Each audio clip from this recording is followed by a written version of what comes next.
Assalamualaikum everybody and welcome back to my YouTube channel. Welcome back to another new vlog. Today is 8th November and the day is Friday. और आज का vlog शुरू हो रहा है kitchen cuisine से. It means there is something to celebrate. अभी चलते हैं बेकरी के अंदर और देखते हैं कि हमने क्या लेना है. बेकरी में एंटर होती मेरा ध्यान इन बॉटल्स की तरफ किया और इतनी क्यूट पैकिंग थी ना कि पैकिंग पे मेरा दिल आ गया था. फिर मैंने देखा तो ये जैम की बॉटल्स थी लेकिन मैं जैम लेने नहीं आई थी, इसलिए मैंने सोचा आज का जो लेने आई है चलो उस तरफ चलते हैं. We are here for the cake. और भाई केक लेने के लिए हम 3 लड़कियां आई थी. तीनों की अलग अलग ऑप्शन थी लेकिन हमें किसी एक पे जो ना मुत्तफिक होना था. और इस चीज़ का भी ध्यान रखना था कि कोई भी चॉकलेट केक नहीं लेना, क्योंकि ये केक हम ले रहे हैं स्पेशली अम्मी अबू के लिए और वो दोनों चॉकलेट केक नहीं पसंद करते. तो we choose caramel crunch cake. Bill दिया और फिर हमने केक पकड़ा और अब हम चलते हैं बाकी सब स्टफ के लिए. अब मैं बताती चलूँ कि हम ये केक ले किस सेलिब्रेशन के लिए रहे हैं. बेसिकली टुडे इज 8th नवंबर और 9th नवंबर को अम्मी अबू की वेडिंग एनिवर्सरी होती है, तो उसके लिए हमने केक लिया. अब यहाँ से हम बैलून्स और फ्लावर्स और जो भी चीज़ें हमें चाहिए होंगी ना डेकोरेशन के लिए वो सारी लेंगे.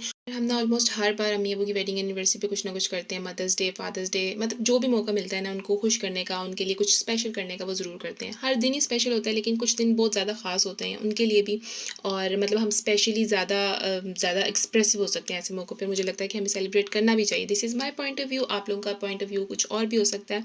It's fine. और यहाँ पे हम फ्लावर्स यूज़ कर रहे थे. मेरा दिल आया हुआ था ना सनफ्लावर पे, तो फिर बस हमने एक सिंगल सनफ्लावर लिया, उसको रैप करवाया और ये बहुत ही क्यूट लग रहा था. मोस्टली ना हम इसी फ्लावर शॉप से डेकोरेशन की चीज़ें लेते हैं. किसी की बर्थडे हो, एनिवर्सरी, कोई भी सेलिब्रेशन यहाँ से लेते हैं. लेकिन भाई इस दफ़ा फूलों की बात ही अलग थी. इनकी वैरायटी भी ज़्यादा थी और फ्रेश भी बहुत ज़्यादा थे. खैर done with all the stuff. अब हम गाड़ी में बैलून्स रखवाएंगे और अच्छी खासी गाड़ी में बैलून्स ने जगह ले ली थी. इससे ज़्यादा शायद गाड़ी में एडजस्ट भी नहीं हो सकते थे. खैर हमें घर जाके लग रहा था कि हमें और लेने चाहिए थे. काफ़ी सारे बैलून्स थे, 24-25 बैलून्स थे और गोल्डन रेड दोनों कलर के. हाशी ना सही एक्साइटेड हो रहा था. उसको था कि मैंने अब पीछे बैठना है और मैंने बैलून्स को पकड़ के लेके भी जाना है. हमें था कि कहीं ये एक्साइटमेंट में बैलून्स उड़ा ही ना दे और घर पहुँच के घर के अंदर ना बैलून्स जा सके, हम आसमान में उड़ते उड़ते बस देखते रहे. फिर हम सारी चीज़ें लेके घर पहुँच गए और अम्मी अबू टीवी लॉन्च में बैठे थे इसलिए उनसे छुपाना तो पॉसिबल नहीं था. उधर ही विश किया और फिर हम अपनी डेकोरेशन में लग गए. हमने सब बैलून्स के साथ ये रिबन टाई किया जो हम वहाँ से लेकर आए थे और हमें था कि हमने ना पूरी दीवार पे, छत पे सॉरी ना बैलून्स लगाने, लेकिन ये बैलून्स थोड़े से कम पड़े थे तो वो पॉसिबल नहीं हुआ. फिर हमने 2 पार्टीशन करके ना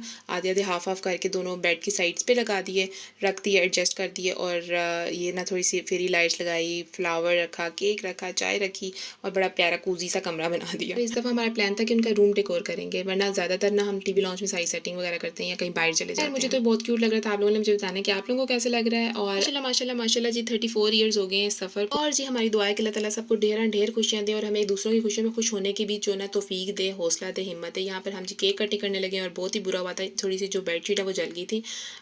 बस गलती हो गई. ये कैंडल नहीं लेनी चाहिए थी यार. जी यहाँ पर केक शेक कटिंग हुआ और उसके बाद हम सब ने मिलकर केक खाया. एक क्वालिटी टाइम, फैमिली टाइम, खुशी का जो टाइम होता है ना वो स्पेंड किया. और ये सेलिब्रेशन होगी ये रात के 12 बजे. अब बाकी सेलिब्रेशन होगी कल प्रॉपर 9th नवंबर को. हम चलेंगे डिनर के लिए या लंच के लिए. लेट्स सी हम क्या करते हैं. और this is all for today's vlog और अपनी दुआ में बहुत सारा याद रखिएगा. अल्लाह हाफिज़.